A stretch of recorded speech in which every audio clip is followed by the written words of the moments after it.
Liz Truss says UK can ride out the storm in first speech as Prime Minister.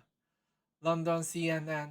Liz Truss became the third female Prime Minister in British history on Tuesday and pledged to immediately set out tackling the United Kingdom's spiraling cost of living crisis, saying she was confident that together we can ride out of the storm of economic problems facing the nation.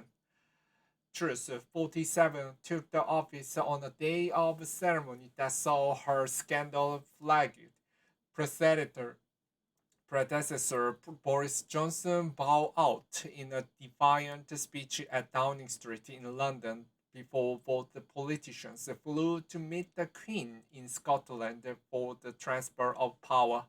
Truss, who served as foreign minister in the previous government, enters office after winning the most votes in Conservative Party leadership contest to replace Johnson, who announced his resignation in July in the wake of the series of scandals. Her appointment fills the months-long leadership void that the UK has endured as its worst economic crisis in decades has worsened. Truss's to-do list is long, with the country facing a deepening cost of living crisis, a scrambling healthcare service, and a seemingly endless wave of labor strikes. Speaking on the steps of Downing Street on Tuesday evening, Truss said her priorities are delivering tax cuts to grow the economy, pro- improving Britain's energy security amid soaring prices, and fixing the National Health Service, though she did not outline any specific policies.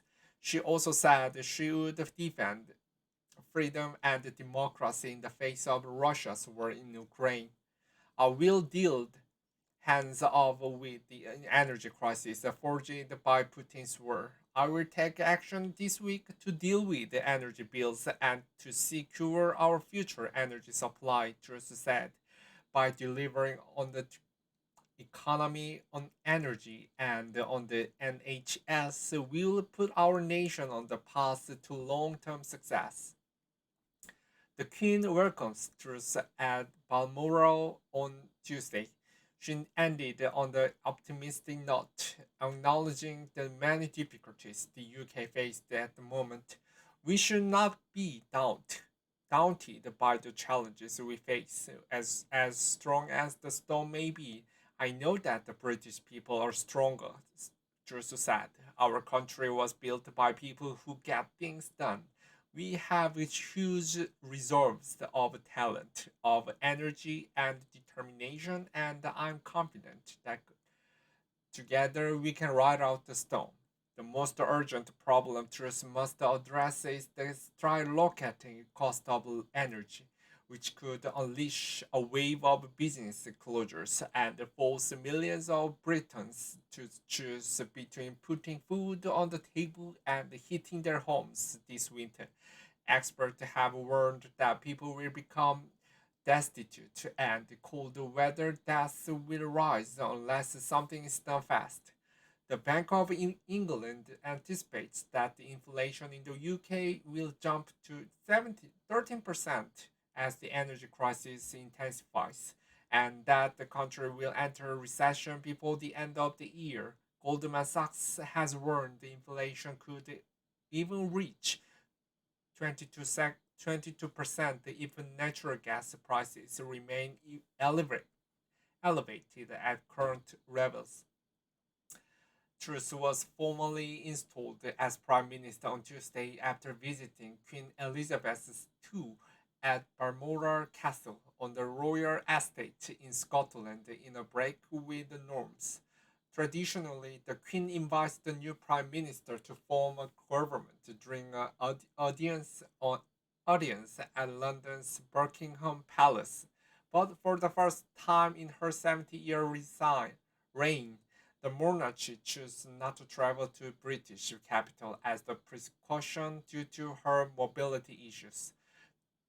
Truss meetings with the monarchy took place shortly after Johnson met with the Queen to officially resign as Prime Minister.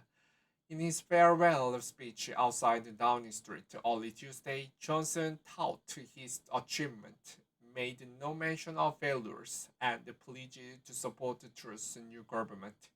Like Cincinnatus, I'm returning to my pillow, and I will be offering this government nothing but my fervent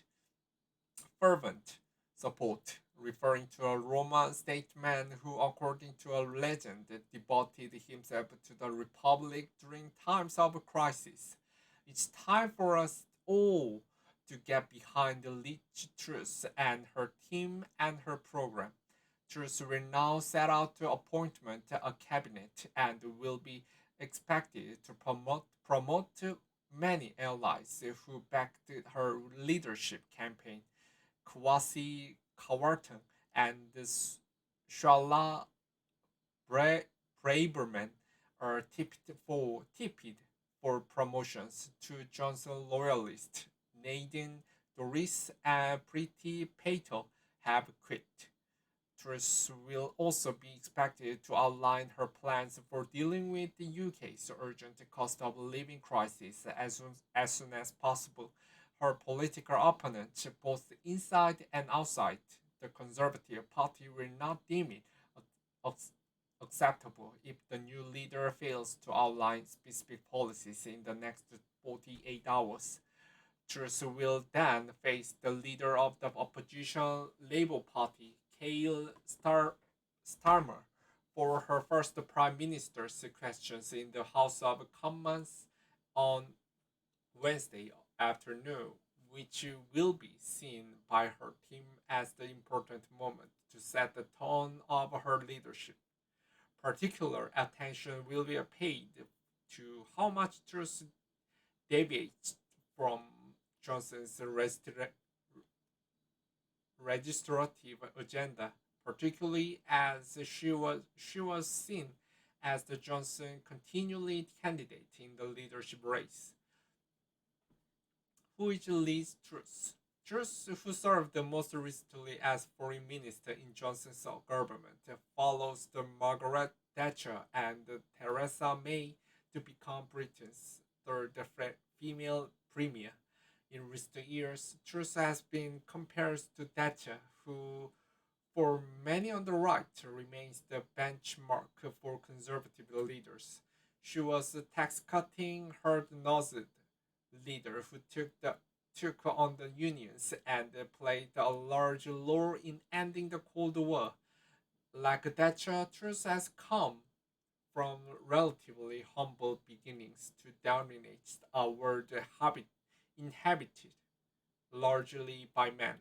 Truss ran her leadership campaign on a classic conservative platform, promising tax cuts for citizens and no new taxes for businesses, including ruling out a windfall tax on energy companies to deal with the UK's cost of living crisis. Analysts are skeptical that Truss's tax-cutting policies will do much help citizens, especially after decades of conservative austerity policies.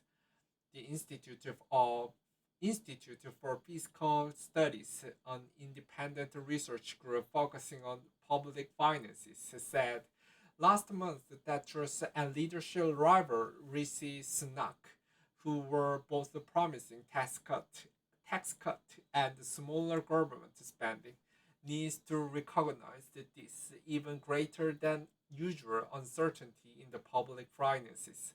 Despite voting to remain in the European Union back in 2016, in recent years she has emerged as one of the most vocal critics of the European Union and staunchest supporters of Brexit.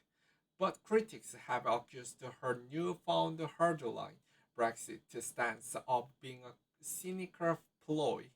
He have, they have pointed to the fact that throughout her adult life, Truss has evolved from being a anti-monarchist liberal Democrat in favor of legal, legalizing drugs in her youth to the embodiment of the conservative right today.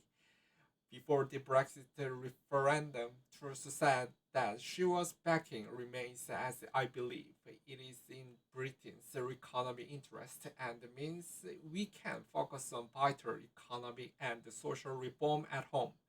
Cabinet colleagues at the time said she never voiced any opposition to staying in the EU, despite having ample opportunities to do so. These days, Truss is more than happy to pick a fight with Brussels and to claim that it was the EU all along that held the British economy back. Truss' victory over Sunak, the former finance secretary, was smaller than expected, which means she may have to accommodate a wider range of views from her party that could entail embracing more embracing more of Sunak's idea around the cost of living crisis and a less aggressive approach to tax cut. Many conservative MPs are privately worried that just modern day Thatcherism that could cost them the next election and will be leaping on the surprisingly low margin of victory to encourage her to soften her economic stance.